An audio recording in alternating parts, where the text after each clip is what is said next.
You have reached Rad Steele's Awesome Toy Collector Review. I'm your man, Rad Steele, and I'm super stoked today because I finally got my hands on my very first Star Wars Black Series figure, and that is the Mandalorian and Grogu from Arvala-7.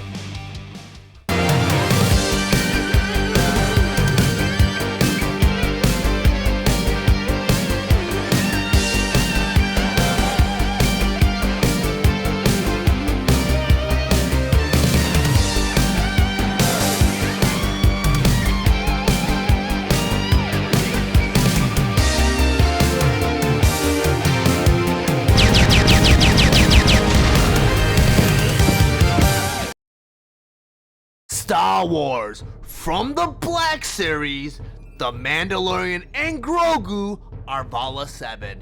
But before I get into the actual review, I just want to go over some of the spectacular details on the packaging.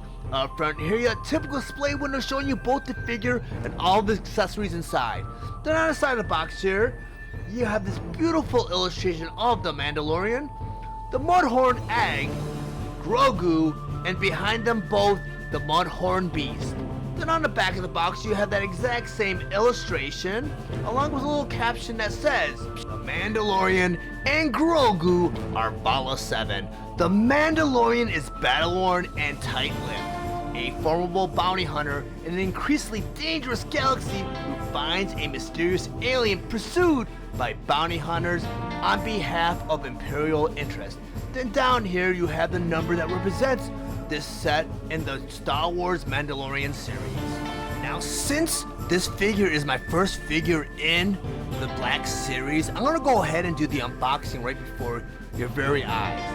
And I do like to open up my toys from the right side, but since there's not really a flap on this side of the box, I do have to open this up from the left side. There's 3 pieces of tape right here.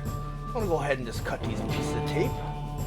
I'm really excited because, like I said, this is the first time I've purchased a Star Wars figure in quite a while. I want to say maybe around 10 years now. I did get into the vintage collection when it first came out, but now they seem like they're recycling a lot of the figures from that series.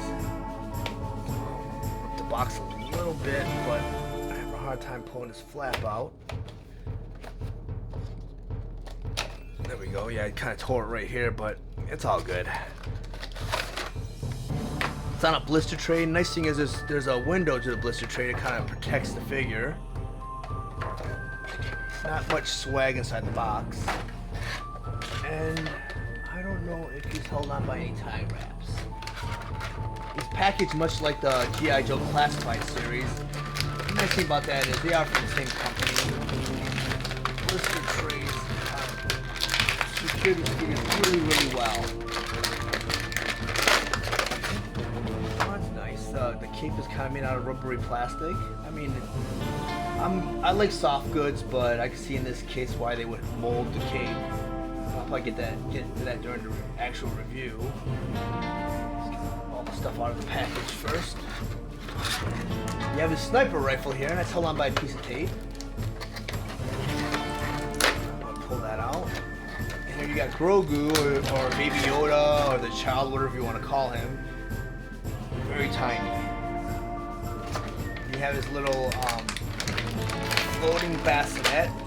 I think there's an official name for it. I'll get into that during the review also. So you got that. You got the little stand here. And you got that egg. Longhorn, I believe, egg. Very cool.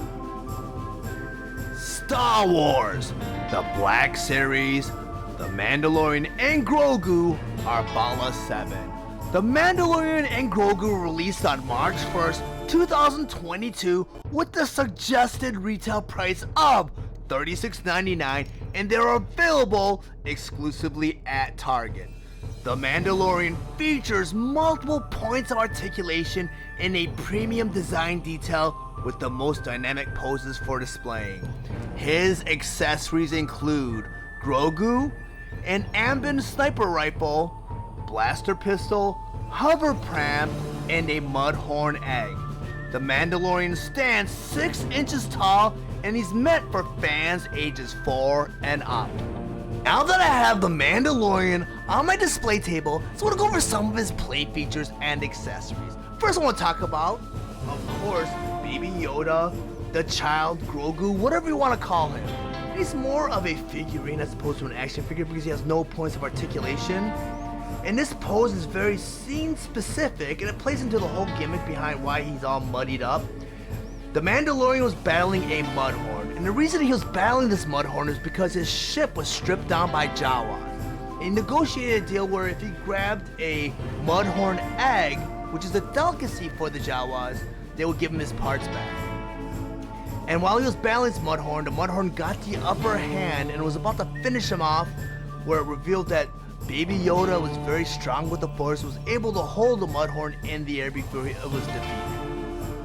And it's really cool because at this point in time in the series, you knew that the Mandalorian had some empathy towards Grogu and was developing a bond. But this is where you learn that it was reciprocated by Baby Yoda, Grogu, and he also had that bond with the Mandalorian because he saved the Mandalorian's life pretty much. And you also get the Mudhorn egg. And like I mentioned, it's a delicacy for Jawas because they like to eat the yolk. It's really cool because the egg actually opens up. I'll put that off to the side. And you also get Baby Yoda hover pram. Now hover pram is really cool because it comes with a clear display stand which pegs onto the bottom here. Kind of simulate it floating in the air. I'm gonna go ahead and put Grogu in there. You also get the Mandalorian sniper rifle, and there's a huge story behind this sniper rifle, and you gotta be a huge Star Wars geek to know the story behind this rifle. This rifle first made its appearance on the 1978 Star Wars Holiday Special, where they had a little animated short in it, and it was introducing Boba Fett. This was actually Boba Fett's weapon. Then in The Empire Strikes Back, when Darth Vader was going over the details for the bounty on Luke Skywalker, he told Boba Fett no disintegrations. So when it comes down to the Mandalorian, they brought this weapon back, and this weapon was disintegrating all kinds of guys when the Mandalorian was blasting the bad guys. And I thought that was really cool, and if anyone who's a long-term Star Wars fan and Star Wars geek would have known about that, and that gave me chills on my spine because I was like, that's a direct nod to us. That was really, really cool. And if you guys really caught the theme of the Mandalorian, it's very heavily influenced by spaghetti westerns. So was this toy. You also get a laser pistol, which is kind of like the space version of a 6-shooter. And the cool thing is you got a little holster like the old cowboys used to have. You got that little flap that holds down the pistol. I thought that was a really cool touch. It actually tabs in and out. You could actually put his laser pistol in this holster, much like the old cowboys did. And the cool thing is, you got that little strap right there that goes right over the pistol and tabs in. That's just a cool touch. I thought that was really, really cool. I mean, I know this is an exclusive and it's very scene specific because, like I said, you got the battle damage on the chest from the Mudhorn. You got the mud all over him. So, I do want to pick up a clean version of the Mandalorian where he doesn't have all that mud all over him and the battle damage. But I think it's really cool that they did this, because it does play into one specific scene. I want to go and rotate him around so you guys see what it looks like from all angles. Just well done. I mean, in the storyline, you'll know that he was trying to build his Beskar armor in Season 1. And from what it looks like, he has the shoulder and the thigh right here. And I haven't seen the series in quite a minute, so, I'm just going off memory. I do remember having the Beskar helmet. And when you rotate him all the way around here, and I don't think he's gotten the gauntlets yet, because I can't really tell because there's mud all over him. You got this cape here. And I know a lot of people, know that I mentioned in earlier reviews, I don't like it when they cast capes in plastic and rubber or whatever. But they did a good job with this one, and they almost had to because, the mud damage. But they also molded a lot of fabric details, like a lot of detail here. There's some folds in here, so it does simulate fabric pretty well, and it's really well done. Go rotate around, all the way around. But unfortunately, I don't know if I'll be able to get a link in my description for the specific character because he is an exclusive to Target. But if you guys found any of the information in this review valuable, please like and share this video. Also, if you really enjoy my content, please subscribe to my channel, and while you're there, click the bell to be notified of any future videos. I want to thank you guys for watching Rad Steele's Awesome Toy Collector Review. I'll check you guys out next time.